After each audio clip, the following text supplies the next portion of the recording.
Osmania varsity campus లో స్టూడెంట్ల ఆందోళనతో ఉద్రిక్త వాతావరణం నెలకొంది. వర్సిటీలోని టెక్నాలజీ హాస్టల్లో బాత్రూమ్ పైకప్పు పెచ్చులోడి ఓ విద్యార్థి గాయపడటంతో స్టూడెంట్లు ఆందోళన చేపట్టారు. గతంలో ఎన్నోసార్లు అధికారులకు చెప్పినా పట్టించుకోలేదని, బాత్రూంలకు వెళ్లాలంటేనే భయంగా ఉంటోందని స్టూడెంట్స్ వాపోతున్నారు. వెంటనే హాస్టల్ బిల్డింగ్లకు రిపేర్లు చేయించాలని డిమాండ్ చేశారు. అనంతరం వర్సిటీ క్యాంపస్ లో రాస్తారోకో చేపట్టారు. స్టూడెంట్ల ఆందోళన నేపథ్యంలో ఓయూకు వెళ్లే రోడ్లను పోలీసులు మూసేశారు.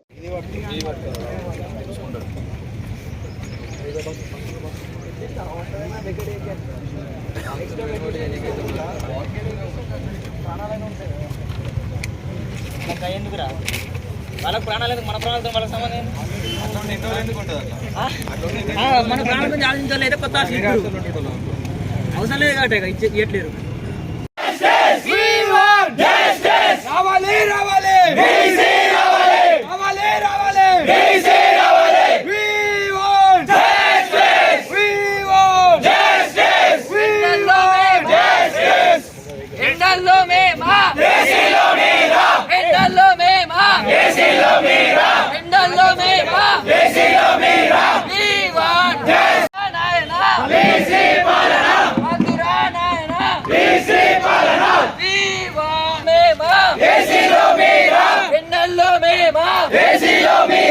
ఎండల్లో మేమా ఏసీలో మీరా we want